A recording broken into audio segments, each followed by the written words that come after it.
I'm Sabrina Dorsainvil. I am a visual artist, illustrator, and a designer. I spend my time as the director of civic design with a team called the New Mechanics, but I also try my best to continue my artist practice outside of that. So Dope. So we like to start interviews with the first question. Are you hood grown? And if so, how does that influence your aesthetic? yeah, I was thinking about this and was sort of reflecting on growing up and um, I think sometimes with your arts practice, things sneak up in it and you don't Mm-hmm. realize where they come from. And I spent a lot of time when I was little moving around. And so uh, I spent my like most formative years in Lawrence, Massachusetts. Mm-hmm. And I feel like I grew into like where I am now in regards to spending time thinking about social impact and how we can support each other and where justice shows up, where it doesn't, and how Mm-hmm. to fight for that, and how art can have a role in that. But like for sure, it seems to have had an impact. My like trying to resettle in a new place constantly and Mm-hmm. being okay with trying new things in my arts practice and in life and like always being willing to say like sure why not like let's see and so excited I get to do that at work, excited I Mm-hmm. try to do that with my art practice as well. So Dope. So I think this next question kind of goes into that. So you talked about how you're like always meeting new people. So how do you use your observations of human relationships in your portrait work? Because you do so many portraits that are so amazing, and we're going to get so into them. But just to start, just with the human relationship part.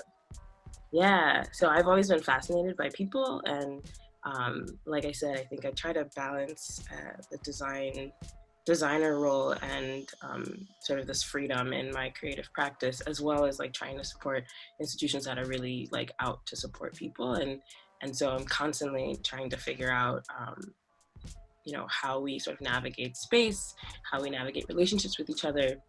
And so like constantly observing people and reflecting on even myself and relationships and I think portraiture for me like has always been like a place of comfort. The way in which I've done it over the years has definitely changed, but I've always been fascinated by people and yeah, it's definitely become a thing. Mm-hmm. Which is like strange, I think, because I feel like there was moments in my past where I was like, yeah, like let's make a landscape, let's make that, and I've like Mm-hmm. finally gotten this comfort with like, yeah, people is what I want to draw, like Yep. people like what I want to sort of focus on, and we can find ways even through portraiture to talk about emotions and feelings and how we move through space, and yeah, just has been like a sweet spot for me. Dope. So are these portraits people you know, mixes of faces you've seen? Are they your own characters that you created?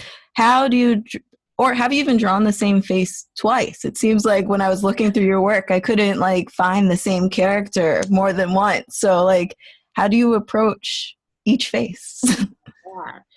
As you can expect, like there are moments, and I don't know if they're on any sort of social media right now, but in the past, I've had a lot of direct sort of drawing of like people that I know and people that I love, and trying to find inspiration. But a lot of the pieces that I've sort of shared on social media have been created on the go, and most of those characters are imagined or are pieces of people that I've Mhm. seen as I've moved through the world. And I have been my in my conscious sort of centering on like folks of color and queer folks, and knowing that like we come in all different like shapes and sizes and ages and you name it. And so I've been like really excited about not always feeling the need to see someone and put it on paper, but saying Mhm. that actually you could have those eyes with those cheekbones and like that Mhm. chin and that hair, and that's okay. And so I definitely borrow, like if I like draw something that I'm like, oh, this feels good, I might borrow a piece of it for Mhm. another piece. But more often than not, I'm imagining these characters and Amazing. It make always, them feel something. when I was like looking at your work, it made me think of the concept of like that we can't make up faces in our dreams and like how that would work for your drawings. Like I wonder if like getting super into it, but like, just your dreams have your characters in it. Like, are you creating these? Like, I don't know. Like, I wish I could remember my dreams. I'm one of yeah, those me people too. that I can't. wake up and they're sleeping. Yeah. and and yeah, I remember there like a few years ago, like I had like a complete like block, and I was like and devoting so much energy to like working for other people and not finding time for like myself and my art practice, and what does that look Mm-hmm. like for me. And it was just like drawing random shapes and like and putting people into those shapes that like Mm. started to help me sort of reconnect with how much I love portraiture, how much I love imagining these characters, and like what are they going through, and how do they sort of fit into this random moment. So. Dope. So, a way that I feel like you you really give us like the answers of what they're going through is through your color. So, can we talk a little bit about your color palette? Your work has pretty much moods to me. Like, I feel like they have different kind of feelings. What tones are you most drawn to when you're creating? I like I love that question, partly because it's still like wild to me that that now a lot of folks come to me for drawings, and it's all about the color. And Mm-hmm. I like I was so timid and like not scared, but like color was not always my first option. I was like, it's easy, and like I feel confident when it's black and white, and I can make it work, and I can give it emotion and all that. And my discovery of color like feels like it was both super slow and then like super fast, Mm-hmm. and now it's all just been like experimental. It's been definitely feels like a mood when I'm sort of looking at the markers that I have in my bag, or whatever I'm using to draw, and I'm like, today feels like the pink and like this purple and this like bold blue and this orange, like that's what I'm gonna do. And so this a bit of like a limited color palette, even if that limit is like 6 colors. And Mm-hmm. yeah, so I don't know that I have like a sort of palette that I'm even feeling like is my like right now palette, but it definitely is. The moment that I go to hit the piece of paper, I look at the colors and say like, actually I'm feeling like, and Yeah. we'll see. Dope. So, can we talk about your relationship to the nose? Because when you and how you develop this style of portraiture where you have chosen to emphasize the nose with this contrastive color, or complementary color sometimes too, but it's always most of the images you emphasize the nose, they're a different color. Yeah. Where did you come up with the style, and how do you feel? Like, for me, I mean, I love it. Like, I don't even know how to like put it into words why I love it so much, but I'm like, this is great. Like, I love it. Maybe it's my love of like Sesame Street that I feel like they kind of remind me of that. Different colored noses. When the few times that they create humans, they often did that. So I don't know what it is, but I do. How? Just how? No, it's so funny. I feel like all your questions, I'm like, wait, am I like doing everything by accident? And I like swear it's probably somewhere there. But I feel like there was a moment again when I felt like a few years ago having this block, and trying to find different ways of like pushing myself out of it. That the nose was one way, but I feel like features was another way. Mm-hmm. Um, and I think the nose just like ends up being like way more prominent when you outline it. And Yeah. so like for a while I was trying to figure out how, if I was to draw 6 characters, how they can all be different but still really similar. And like the nose started to emerge as a thing that, making it pronounced even if it had a different shape could unite all those characters, even if they looked different. And wanting to like invite more color into the drawing, even if it was a flat drawing, right? Like when I was first before I think even pre the like a little bit of fear of color, like the one sort of medium that I like loved and like was like my safe space with inviting a spectrum of color in was pastels. And I loved the way that you could layer them and they would sort of like peek through. But when I was sort of switching it up in terms of mediums, I couldn't always get that Mm-hmm. like gentle Yeah. extra dab of color. And so yeah, just trying to explore ways that, again, like it could feel, obviously like like a imagined character, a little bit cartoonistic, but still really, really human. It felt like, yeah, the features were like an important part, and the nose just like emerged as like I Mm-hmm. was like looking around like maybe I should try it, and then I just kept doing it. To your point, I was like, wow, Mm-hmm. this feels good. I Yeah. don't really know. And it gets like the opportunity to be like, yeah, this is just gonna be a big old like yellow nose, just Mm-hmm. like On a blue face. Let's do yeah. it. So right, like, and sort of like have two characters together, and like everything else about them looks entirely different, but they both have like this, like the same blue nose and like the Mm-hmm. same skin color. Like it felt like we may not be like sisters or like related, but we're clearly connected. And so Mm. I love, yeah, I love experimenting with my noses. Yeah, it looked beautiful. So you are the director of civic design at the mayor's office of new urban mechanics. How has the experiences you have had in this position impacted your own artist practice? Yeah. So I had been like super grateful to have stepped into um, a civic design role. Again, did not really know what that was like 5 years ago, but really entered into that with this idea of, really loving people, the city, being interested, and trying to find ways that like people are like centered in the work that gets done, that we are trying to think about what people want and need, and who's like not at the table, and how we sort of write that that situation. And I, really wanted to find a way that like my creative practice, not just as a designer, but as an illustrator, would show up. And that's still like, that's still something that I'm working on and working toward. And it helps, I think, a lot with storytelling. But the way that that like role and that work has influenced me is even like, because I'm not being asked to do like that portraiture all the time, Mm-hmm. I get to keep my practice as a little bit of a break from it. But because I'm constantly trying to think about people in that work, it is very much just like the thread of my life of really trying to discover and rediscover the different ways it means to be human. And I think working for the city, I'm seeing folks of all different walks of life from all parts of the city doing many different things with their life, going through so many different struggles.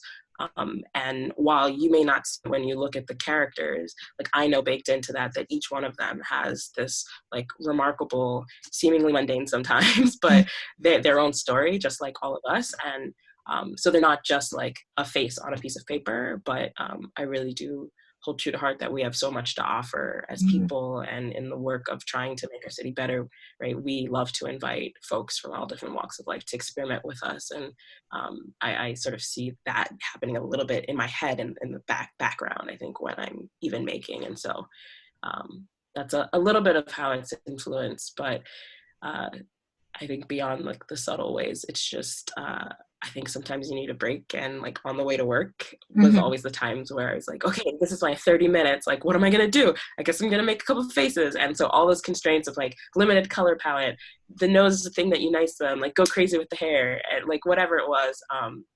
Like those moments between all that I was thinking about with work, and those moments for myself were super sacred to try and just like continue to experiment and add color to my life. And yeah, So I hope that answers the no, it question. totally did. And like I love that you're like segueing into every question. Like I feel like that was a beautiful segue to the next. You talked about how you draw on your way to work and you have a beautiful sketchbook practice that I see on Instagram. Do you plan your pages so you have like a collection as one book, or do you work through your moods or just observations? How do you approach sketchbooks? Oh shoot, I didn't even realize I had it next to me, but Ooh, I was looking fun. at the today. But it really just started with me taking like one of these itty bitty books Mm-hmm. and just starting on the first page and saying, I want to just like create two characters that are connected again, but um, are entirely of their own personality. And so I think these two are like the first. And like you could see that these ones are actually like they got a little more body. Mm-hmm. And as time went on, I was like, Yeah, actually, I want to get even more. Mm-hmm. They're connected through a page, but they're obviously like very, very different folks. And so, just trying to again, that one color that connects them, but again, they're sharing some of the same tones and colors in their faces. And this is maybe one of the only ones that's a real person. Oh, But fun. in this book, but I sneaked a sucker in. But yeah, I mean, none of the pages I think are sort of premeditated beyond the moment where I open it up and I'm like, actually, okay, like what color am I feeling right now? And maybe like what are they wearing, or like what's the sort of feeling that they're carrying, right? Like these two are like incredibly peaceful, right? Their Mm, eyes are closed, and each page has like a whole different story of what these two characters are love that sharing. one. And yeah, and so I wish I could say that like, yeah, every page was planned, but like for sure it was like, all right, next page, here we Yep. go, we have a few minutes, I'm gonna pick 5 colors, and I did the first one, you know what, who needs to be on this page? Hmm. Like whoever that is. So yeah, the words experiment are like for sure deeply embedded in my, my practice at Yeah. this point. But yeah, That's awesome. And I mean, like, so you're the type of person that draws every day. Is that your MO? Or I wish. yeah, I I wish wish. And I was to draw every day. no, I really do wish I could, and I'm like honored that I also like I do get the chance to support nonprofits and organizations that are like looking and seeking for like illustrative practices to help them like tell a story and articulate ideas, and so that has like been a thread that has shown up to sort of like keep me busy and keep me really excited to be able to like flex the muscles of drawing. But like I said, I think the commuting was like a way in which I found the most time to do it myself. And at the end of last year, getting the chance to make these like larger scale murals, like to go from like this small to a full wall was like, Yeah. ah! And again, one of those things I like never thought I would do. But was one of those moments where I was like, yeah, sure, okay. And so I tend to just take the opportunity if someone's like, hey, do you want to draw? And I'm like, do I have capacity? All right, I'm doing it. And then beyond that, just like trying to squeeze in these small moments of my day to give characters life. And so haven't quite figured out how to do that right now while we're all home and we're all Hmm. feeling all the feels. But that is like something that I really, really want to do because yeah, it has been like super helpful. And these books are like one of the ways, but I remember like I was like watercoloring and like embroidering and being like, I don't know, I just Hmm. want to like throw color on something in these like 25-30 minutes. And so, yeah, gotta find a way to sneak it back in. Get your 20 to 35 minutes in. Yeah, exactly. Yeah. Like I should think about it like all I need is 20-35 Like, minutes. yeah, you could do it. So also creeping on your Instagram, I noticed that you have a way of visual note taking, which I am a huge fan of. Being a teacher, being a lover of education, who still in grad school, I love taking visual notes and making note taking fun. That's how I like survived through like all my art history classes in college, was like drawing doodles and making it as fun as possible to take these notes. How do you approach your visual note taking, and how do you choose your fonts that connect to content? And how does that bleed into your drawing, if all, or if not, how do you separate the two? Yeah. I loved like there was like a moment where like that was all I could do because I was going to so many to your point, like I was going to so many talks, and I think Mm-hmm. it started before I actually found this job. So like almost like a little bit more than 5 years ago, I was always the doodler in class. Like I was always the one who was like, this is the way that I'm gonna like stay awake. This is the way that I'm gonna like retain any of this information. And so I was always doodling. But before I like landed a job that occupied a lot of my time, I found myself at like networking events and all the stuff that like you know you know didn't always feel right. But when I got to these like conferences and talks, the moment that like I like like thought that this would be an interesting talk, or thought that I'd like pick up something and wanted to hold it, I like went to the pen and paper. And so you'd think that like I'd be like this, but I was like, no, like this is great. And I want to like remember when I walk away, and I want to like have all these visual cues for me to go back to when I'm looking at this page that makes me go, oh yeah. And that's that moment that like I felt like, yeah, you can't get what you don't ask for. And that like training that was, and so like I used it, you know, I don't know if anyone's familiar with this organization that was called Society of Grown-Ups. They were doing all these classes around like financial education and sort of like everyday life skills. And I remember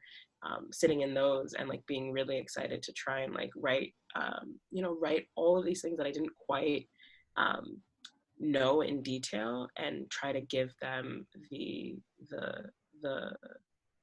I think the I don't even know what the word would be, but like the life, the like, I guess character is still the right word, to make sure that I like went back and like remembered what I learned.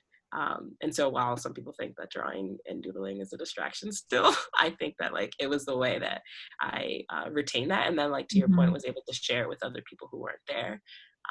And, you know, not that everybody like is against notes. I think there's another like more interesting and differently accessible way to having some of that be drawn, and having some of that be, you know, the hierarchy be played with, so that you're like looking at some really key points if you're only going to glance at it for a few minutes. And so, yeah, I mean, I never saw myself as like a graphic facilitator, like to the point of like, can my work get big? I was always like, more and more I'm like, yeah, okay, like I could see myself trying that. And there were moments where I was like, maybe I should, but it started as like really like a practice for myself of just like, I just want to remember this moment, this conversation, and this talk, this way that like folks are sort of interacting, and then realize like, you know, if I share that, then I'm not the only one who gets to look back at that moment and be like, oh, that was interesting.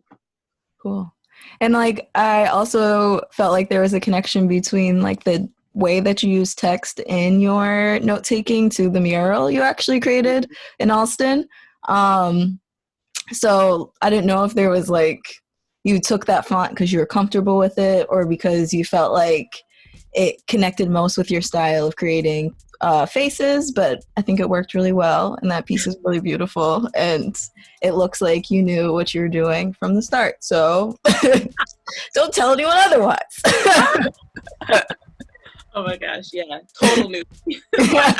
But I had like some really dope like folks that like helped me out. Like a shout out to Sylvia Lopez Chavez for like being a like very very mural godmother, but other folks too, you know, were like, we need more like femmes on walls, and folks to be putting their work up and out loud. And so I'm grateful that like we in Boston have like really really really dope, thoughtful artists. Like, yes, let's all just make.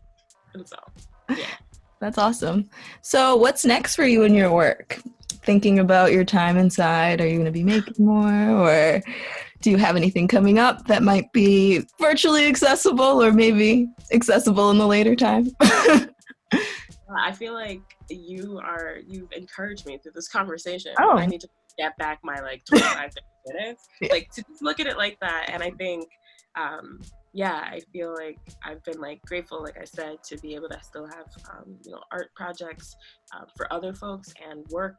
But I totally like really really am excited to start to spend some time like thinking about what I'm feeling and seeing, and whether it be through characters or through text or sort of like these written words. I'm looking forward to trying to find something that I can share with folks soon.